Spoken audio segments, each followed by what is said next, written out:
atividade cerebral. Será que isso ajuda a gente a explicar os efeitos psicotrópicos do álcool, pessoal? Vamos pensar várias funções do cérebro. O cérebro controla o movimento. O que acontece com o indivíduo embriagado? Vamos pensar em algumas coisas básicas. O equilíbrio não é uma atividade relacionada a movimento. Pensa, você tem que contrair dezenas de grupamentos musculares nas costas, nas pernas, enfim, diversas partes, o abdômen, né? Então está todo mundo contraidinho num certo grau, né? Não precisa ser uma contração máxima, mas vários músculos têm uma contração tônica que no conjunto delas permite que você fique de pé contra uma força de gravidade. Na hora que o álcool age no seu sistema nervoso, ele diminui a função cerebral. Por quê? Ele causa uma diminuição da atividade dos neurônios. E na hora que ele faz isso, aqueles neurônios que controlam a motricidade, incluindo a postura, eles não funcionam bem, eles estão inibidos. E na hora que eles não funcionam bem, você começa a observar as típicas manifestações da embriaguez. O sujeito tem o equilíbrio prejudicado. Uma coisa que acontece frequentemente com o indivíduo bêbado na mesa, pessoal. Ele é meio desastrado, na verdade. Ele não derruba o copo nos outros, a cerveja nos outros. Não é um sujeito que tropeça, né? Ou, por exemplo, o sujeito no dia seguinte que tomou um monte. Aí ele acorda tudo meio machucado, não é verdade? O indivíduo embriagado às vezes está cheio de corte, hematoma, que ele nem lembra o que aconteceu. O que são esses hematomas? Na realidade é que o indivíduo perdeu a coordenação motora e saiu tropeçando nas coisas a todo tempo e nem se dava conta disso. Certo? Deixa eu dar um último exemplo aqui de controle motor. A fala do indivíduo muito embriagado, como é? Isso é chamado disfonia, pessoal. Vejam que coisa interessante, talvez vocês nunca pararam para pensar, mas a fala é uma atividade locomotora.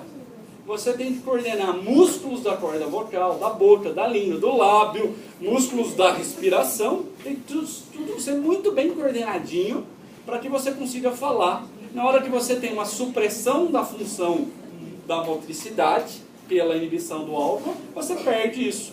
E isso se manifesta, quanto mais complexa a atividade locomotora, mais prejudicada ela fica. Né? Imagina o ato de dirigir. Né? Deixa eu só brincando um pouquinho mais. Por exemplo, a memória não é uma função cognitiva. Por que o indivíduo tem lapsos de memória? Né? Porque simplesmente essa função está suprimida pelo álcool. Para terminar aí a história da bebedeira, é muito curioso. O álcool ele é usado de maneira recreativa e parte disso é por quê, pessoal? Por que as pessoas às vezes gostam de tomar álcool? A pessoa fica o quê?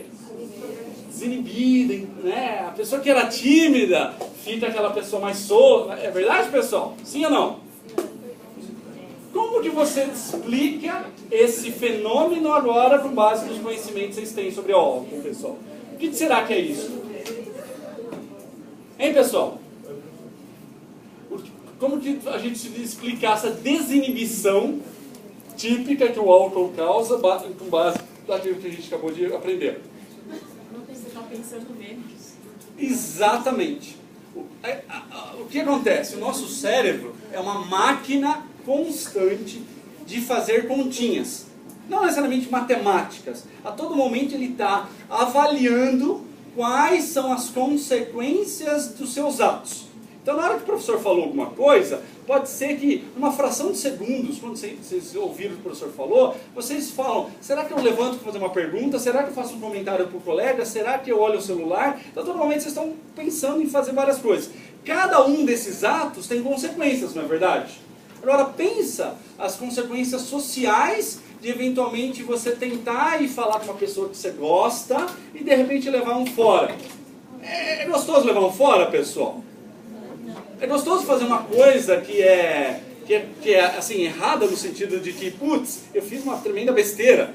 Não é gostoso. Então, em última instância, é o seguinte, o cérebro fica a todo momento julgando se determinadas atitudes que você pode potencialmente tomar Qual é a consequência delas? É óbvio que você sempre vai querer fazer aquelas que você tende a ganhar em cima disso, lucrar, não precisa ser necessariamente financeiro. Mas, olha, eu vou falar com aquela pessoa e de repente ela vai virar meu namorado, porque eu gosto dela, alguma coisa assim. Então, pessoal, na hora que o álcool diminui a função cerebral, a sua capacidade de julgamento diminui. Então, a explicação da desinibição é muito simples. O sujeito, ele se arrisca mais porque ele passa a não perceber com tanta clareza, os potenciais perigos dos seus atos. Aí aquele cara que dança ruim pra caramba, se aventura e se sente um tremendo dançarino, né? Esse tipo de coisa. Então, basicamente é isso. Isso explica por que o álcool é perigoso para dirigir e tudo mais. Porque você toma atitudes que antes você pensaria 3, 4 vezes antes de fazer. Você fala, não vale a pena arriscar. Quando você tomou o álcool, eventualmente, né, dependendo da dose, você às vezes se arrisca com aquilo e pode se dar mal. Tá? Então essa capacidade de custo-benefício de raciocínio é prejudicada. Certo? Então o álcool age principalmente nessas sinapses aqui. E como que o álcool provoca a morte do neurônio? É uma coisa meio linda isso aí. O professor gosta de uma cervejinha, daí a barriguinha dele. Então assim, essa história de álcool matar neurônio, né, tem gente que brinca que o professor não está fazendo uma apologia ao consumo de bebidas, mas a história de matar, tem gente que até brinca, né? Na verdade você está fortalecendo os neurônios. Também não é verdade isso aí. O que acontece é o seguinte, não é que o álcool vai matar os seus neurônios. O álcool ele modifica o funcionamento do seu sistema nervoso central, particularmente se ele é consumido cronicamente. Por quê? Porque na hora que ele afeta essas sinapses aqui, essas sinapses elas vão se alterar por um período curto de tempo. É por isso que quando você está bêbado, sob o efeito da bebida, você está de um jeito. Mas e no dia seguinte você bebeu muito? Você está normal? Ainda você está lento, você está todo meio estragado, não é verdade? Então leva um tempo para que isso volte ao normal.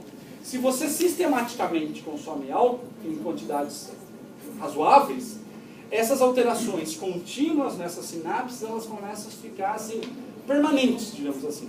Né? É difícil dizer que vai ser pro resto da vida, aí quando você parar de beber, elas nunca mais vão voltar. Não é exatamente isso. Mas sim, elas têm alterações crônicas, e essas alterações crônicas podem levar eventualmente a prejuízos e tudo mais. Né? É muito difícil, vocês leem a bula de qualquer coisa, é muito claro que o álcool pode trazer prejuízos. Para o sistema nervoso central, incrivelmente, os únicos 2 prejuízos que eu poderia, professor, falar, isso é contundente, é o seguinte: quanto mais álcool você bebe, mais álcool você quer beber. Então ele tem um poder grande de adição, ou seja, você se tornar viciado no álcool. Então isso é um prejuízo que tem que ser levado em consideração.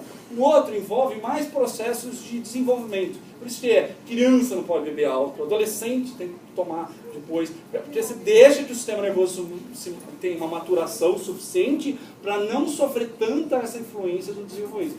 Fora isso, eu garanto para vocês, tem muito pouco estudo que prova com A mais B que o consumo crônico vai deixar o sujeito mais burro, vai derreter o cérebro, você vai perder neurônio. Isso aí é extremamente controverso.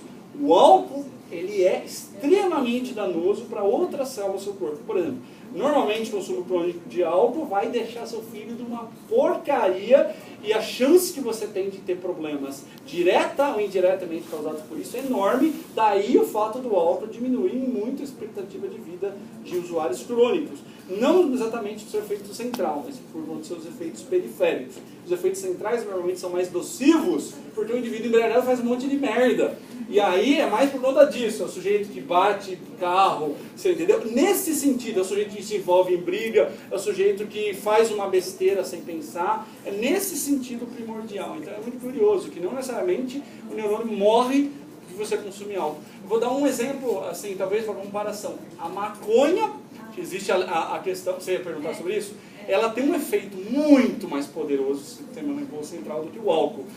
Por isso que existe a maioria da comunidade, não toda científica, e o professor é um deles, que acha que a liberação da maconha ela é ruim no sentido de que causa tantas alterações do sistema nervoso, que aí a gente corre o risco sim de ter prejuízo. É que nem o álcool no fígado. A gente sabe que vai causar um prejuízo gigantesco. Mesmo um dia que você tomou muito, você vai lesionar o seu fígado. O que acontece? Seu fígado vai regenerar. Cronicamente, ele não aguenta o tranco. Agora, o uso contínuo de maconha causa alterações significativas. Posso falar para vocês tranquilamente que diminui vários aspectos cognitivos, então o QI da pessoa cai, isso sabe-se cronicamente, e também tem problemas comportamentais, então algumas questões de ansiedade, depressão são favorecidas pelo consumo da maconha. No álcool você não tem essa relação tão clara, por isso que lá no rótulo pode causar efeitos, né? É uma coisa, né? Daí que eventualmente a indústria do álcool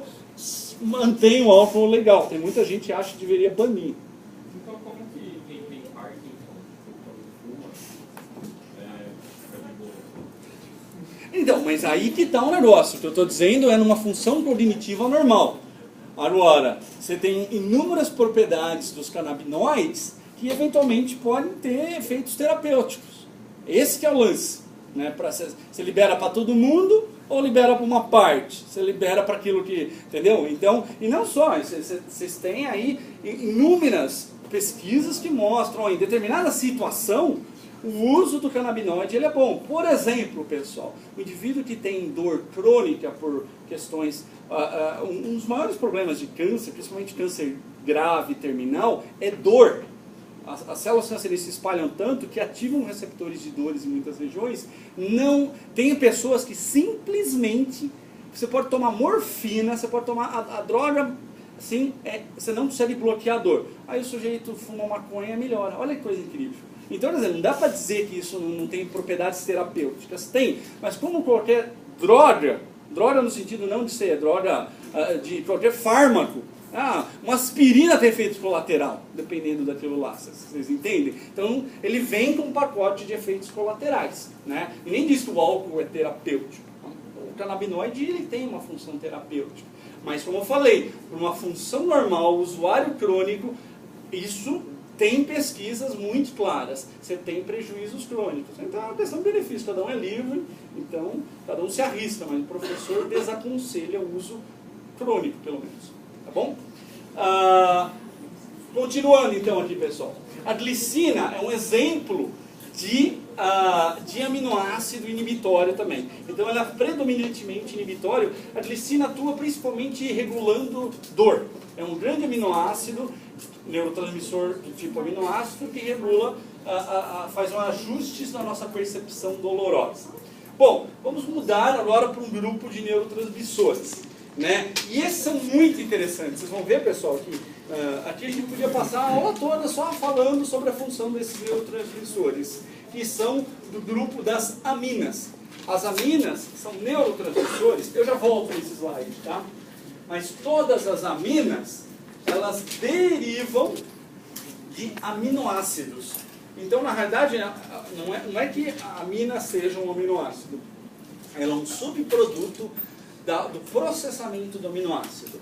Então, existe um grupo de aminas super famoso no sistema nervoso central, que são as catecolaminas. As catecolaminas são um conjunto de 3 distintos neurotransmissores: dopamina, noradrenalina e adrenalina. Esses 3 aminoácidos são derivados do aminoácido, esses 3 neurotransmissores são derivados da tirosina. A serotonina, ela é derivada do triptofano. A acetilcolina, né, a gente já falou bastante sobre ela, é derivada de um acetil-CoA junto com uma colina, né, que é derivada de uma vitamina. E a histamina, ela é derivada da histidina, que é um aminoácido. Vamos falar rapidamente sobre esses neurotransmissores, que eles são super interessantes. Por que eles são legais, pessoal? Porque eles representam grupamentos neuronais específicos. Nossa, professor, me explica melhor isso. Então, o sistema nervoso ele é composto por quase 100 bilhões de neurônios. Cada neurônio produz um neurotransmissor um pouco diferente. Alguns neurônios produzem glutamato, outros produzem GABA, outros produzem glicina. Esses são os mais abundantes. Tá? Dá para um neurônio produzir mais de um neurotransmissor, pessoal? O que vocês acham? Sim.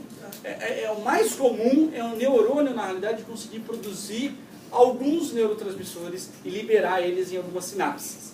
Agora, existe uma coerência no sistema nervoso. Se o neurônio ele é glutamatérgico, faz sentido ele liberar GABA. Então isso nunca vai existir.